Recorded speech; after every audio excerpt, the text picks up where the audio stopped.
Hello, friends, and welcome to the Diabetes Pro Tip series from the Juicebox Podcast. These episodes have been remastered for better sound quality by Rob at Wrong Way Recording. When you need it done right, you choose Wrong Way. WrongWayRecording.com. Initially imagined by me as a 10-part series, the Diabetes Pro Tip series has grown to 26 episodes. These episodes now exist in your audio player between episode 1000 and episode 1025. They are also available online at diabetesprotip.com and juiceboxpodcast.com. This series features myself and Jennifer Smith. Jenny is a CDE and a Type 1 for over 35 years. This series was my attempt to bring together the management ideas found within the podcast in a way that would make it digestible and revisitable. It has been so incredibly popular that these 26 episodes are responsible for well over 500,000 downloads within the Juicebox Podcast. While you're listening, please remember that nothing you hear on the Juicebox Podcast should be considered advice, medical or otherwise. Always consult a physician before making any changes to your healthcare plan or becoming bold with insulin. This episode of the Juicebox Podcast is sponsored by Ascensia Diabetes, makers of the Contour Next Gen blood glucose meter. And they have an amazing offer for you. Right now, at my link only, contournext.com/juicebox free meter, you can get an absolutely free Contour Next Gen starter kit. That's contournext.com/juicebox free meter. While supplies last, U.S. residents only. The Remastered Diabetes Pro Tip series from the Juicebox Podcast is sponsored by Touched by Type 1. See all of the good work they're doing for people living with Type 1 diabetes at touchedbytype1.org and on their Instagram and Facebook pages. This show is sponsored today by the glucagon that my daughter carries, Gvoke HypoPen. Find out more at gvokeglucagon.com/juicebox. Temporary basal rates do a number of different amazing things. Lots and lots compared to what your doctor told you. Yes. And so here's how I always think about it, about basal rates in general. It is bizarre for us to think that we can set up a static basal rate that will always work at 2 p.m. for the rest of this week or this month or our lives, right? It's just an odd statement. I don't have diabetes. My blood sugar varies based on what's happening in my body or what I eat. And I bet you, even though I have no medical training whatsoever, that my body is more aggressive with the amount of background insulin that I get, the amount of force it pushes on my blood sugar at different times. Because it's got natural compensation, yes. And I think that piece about basals is also really, really, really important for women. Right. Okay. Yes, because of their periods. Or, by the way, now I've been told not to say lady time by people, that I should say period. So then I went back to period to make that person happy. Then I got a beautiful note from somebody the other day who said, I think lady time is delightful. And I'm like, I can't win, but that's not the point. So here's a couple of ideas. We get Chinese food coming into the house, right? Or pizza or something that's high carb that breaks down slowly in your system. Okay. My pre-bolus for Chinese food is this: Temp Basal increase 95% for 2 hours. Boom. I start right there. Then I get a healthy pre-bolus in, and I want a decline when Arden starts eating her food. Chinese is a good example because it's simple sugars and complex carbs at the same time, right? So the coating on the meat might have a lot of sugar in it, like sauces will hit you quickly, but that rice could sit in your system forever and take hours and hours and hours to break down and to go away. So I think of it as carpet bombing insulin. I want to cover the entirety of the timeline that this food is going to have impact on Arden with an increased basal insulin. I would also use an increased basal insulin when Arden's hormones are affecting her. Yeah. We just got done doing that this week. There was a day and a half where Arden ran a temp basal increase of 80% for 2 days straight. Yep. 2 days straight. Yep. If your basal's not right, your boluses aren't going to work. right? Because you're just replacing basal with your boluses. So even again, you count your carbs 100% right, but if your basal insulin is set at, let's say, a unit, but it should be at 2 units, then when you make a bolus for a 3-unit snack, the first unit of it is only covering the basal you don't have. Plus, you haven't had enough basal leading up to that, so you're probably insulin resistant and having a higher blood sugar to begin with. None of this works without basal. When people come to me and say, oh my God, look at my roller coaster. I'm 60, I'm 400, I'm blah, blah. The first thing I say is, okay, let's get your basals right. Mm-hmm. If your basals aren't right, the rest of it doesn't work. Right. And temporary basals then are not going to work either because they're working off of a setting that's not right to begin with. Yep. Inevitably, while I'm talking about basals with people, they say, well, what about my insulin to carb ratio? And I went, that's not even worth thinking about until we have your basals right. So now you can think about basal insulin as basal insulin used, in the normal course of your day to keep your body function low when you don't have any food in. But if you really start to think about them around food, that's when they become incredibly powerful. Yes. Right? And so there's also a time where, like I alluded to before, you can bump and nudge with basals, right? So not only can you create a hard basal that helps you with carb-heavy meals, but you can look at a blood sugar that's 80, you haven't had insulin for hours, and then suddenly it drifts to 75 and it sits there for a little bit. And instead of feeding that 75, you can temp basal back. So temp basals, unlike when I think about the tug of war with pre-bolusing, basals I think of this way. I imagine if you and I put our hands out, stood up and put our hands together, our palm to palm, and we pushed equal amounts on each other. That's, you don't fall back, I don't fall back. That's a perfect basal rate. Right. Now, there might be a situation where my blood sugar is starting to fall, so I need the body function to push a little more. So I take a little power away from the basal, which allows me to push up. Same thing if I'm at a 90 that's going to a 95 and it's creeping up, but a bolus is definitely, even a tiny bolus is going to make me low later. I might just do a temp basal increase to stop that kind of creeping. Yep. This all occurred to me when I interviewed someone about artificial pancreas, and they told me that most of the adjustments that an artificial pancreas makes is through basal insulin. Yes. Not through boluses. 100%. If you're doing anything within the looping community, the do-it-yourself insulin pumps, either Open APS or Loop or Android APS or whatever, that's the gist of the algorithm. It is most of the incremental adjustments based on the trend in glucose are being done by positive and negative, what's called temping. You get a bit of a bump up, you get a bit of a bump down, you get a bit of a bump up, and it's all being based on your current basal setting. Right. Right. But the incremental ups and downs are what keep you stable. The Remastered Diabetes Pro Tip series is sponsored by Ascensia Diabetes, makers of the Contour Next Gen blood glucose meter, and they have a unique offer just for listeners of the Juicebox Podcast.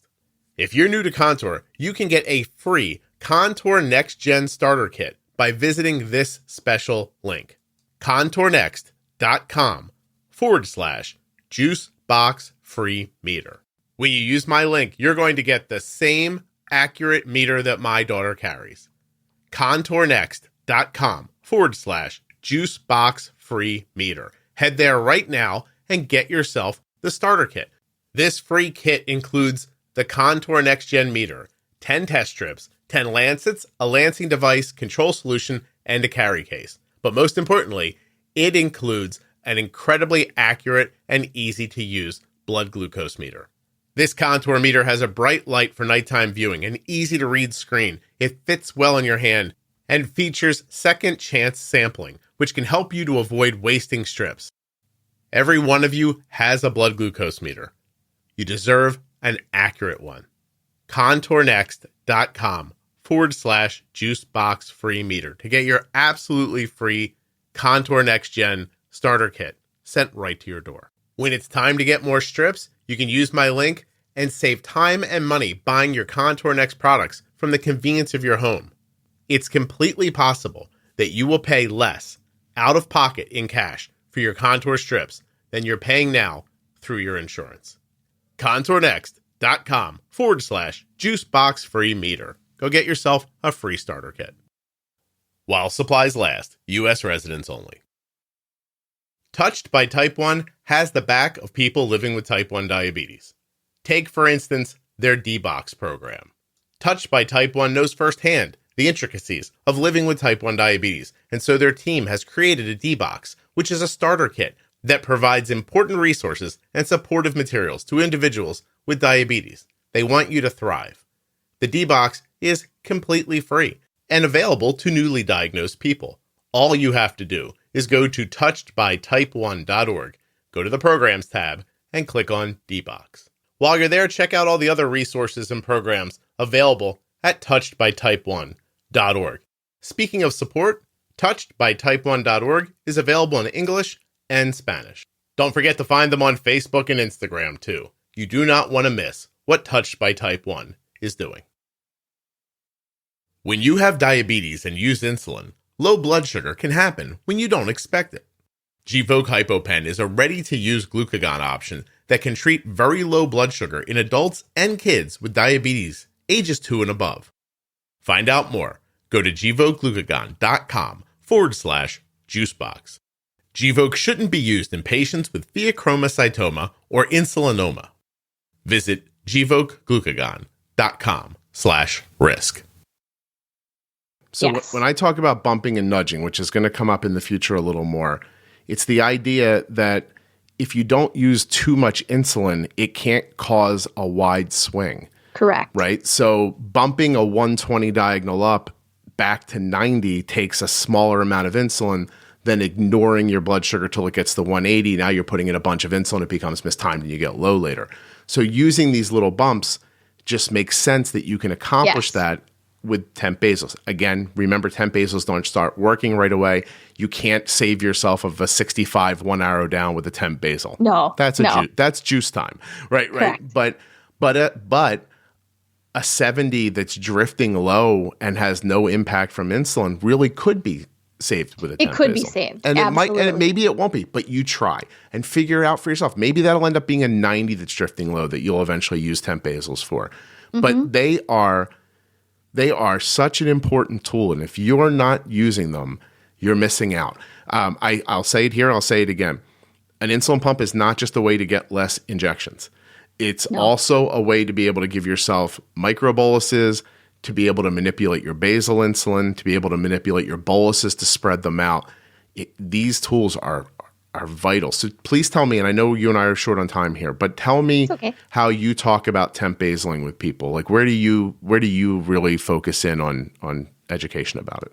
So I usually really focus in on all of the scenarios that are likely to come up where temporary basal is really an important piece of management. That bumping and nudging that you talk about, you know, unfortunately, most people are only taught about exercise and the benefit of temporary basal.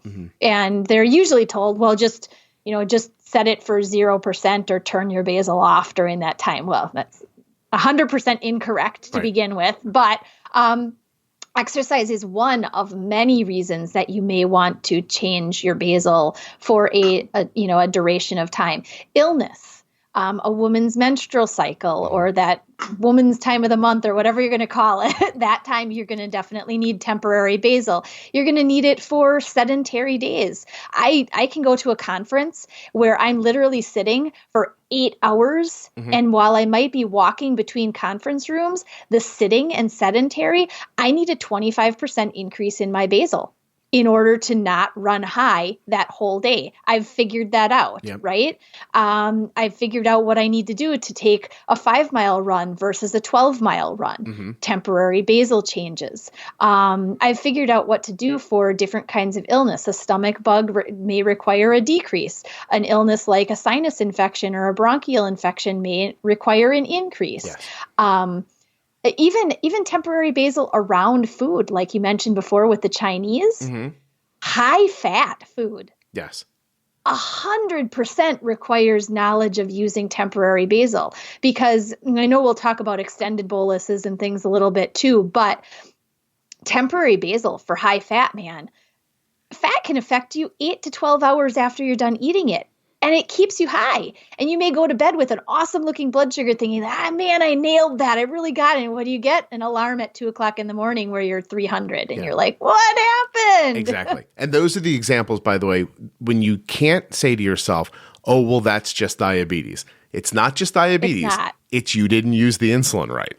And so every time you think diabetes is just this magic fairy that runs around messing with you, it's something happened. Like, you might not know what it is in that moment, but something happened, and you can figure out what those somethings are and stop them. And there's a great example. High fat, you might need a temp basal increase that goes on for hours and hours later. And maybe high fat, 50% at least. 50% increase for at least 6 to 8 hours after the meal. Right.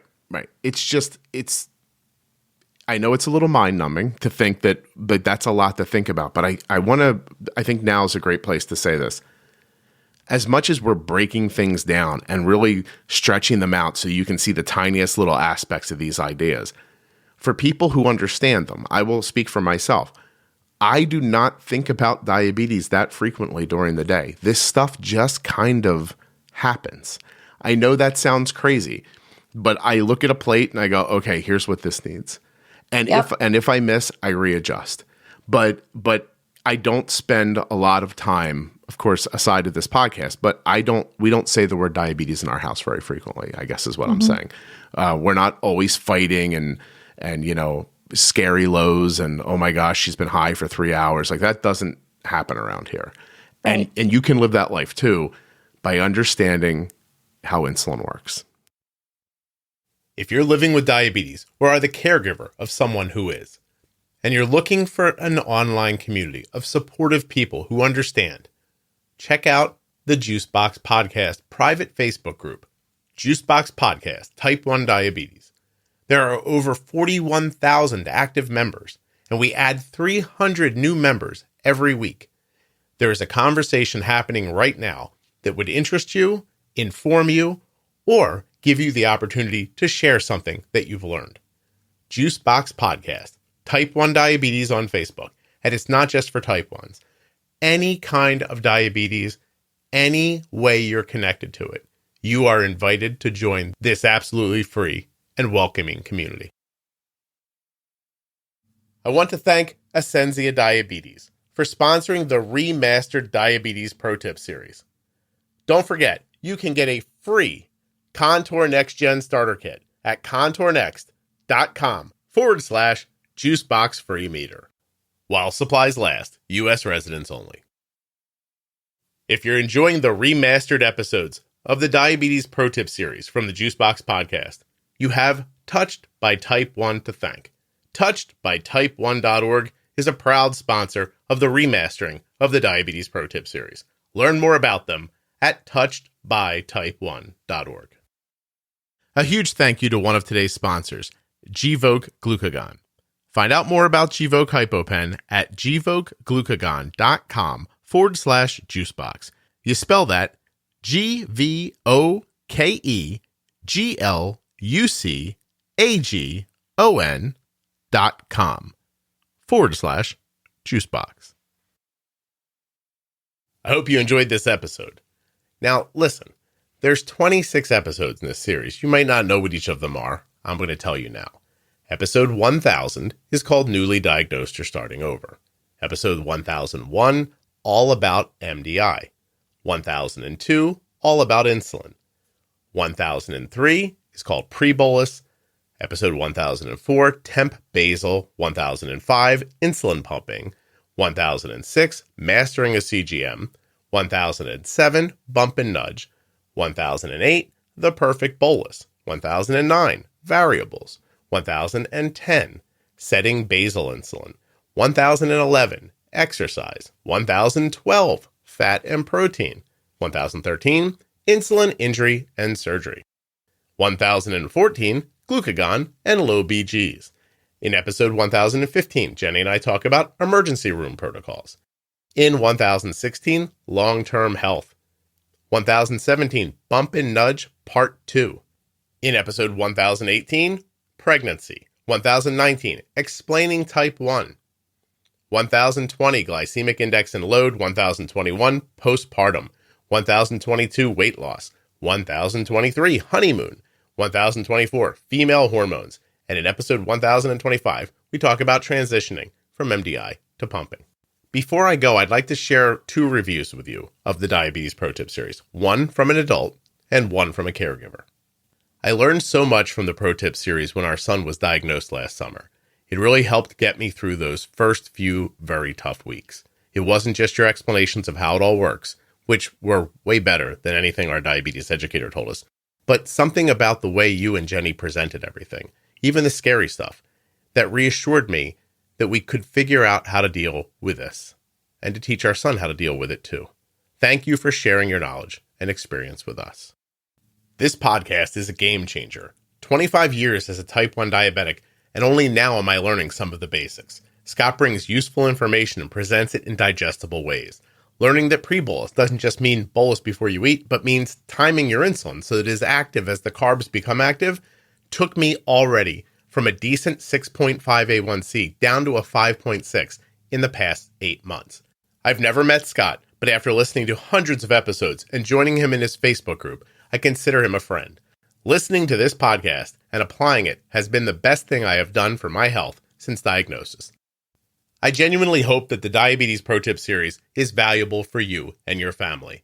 If it is, find me in the private Facebook group and say hello. If you're enjoying the Juicebox Podcast, please share it with a friend, a neighbor, your physician, or someone else who you know that might also benefit from the podcast. Thank you so much for listening. I'll be back very soon with another episode of the Juicebox Podcast. Jenny Smith holds a bachelor's degree in human nutrition and biology from the University of Wisconsin. She is a registered and licensed dietitian, a certified diabetes educator, and a certified trainer on most makes and models of insulin pumps and continuous glucose monitoring systems. She's also had type 1 diabetes for over 35 years, and she works at integrateddiabetes.com. If you're interested in hiring Jenny, you can learn more about her at that link.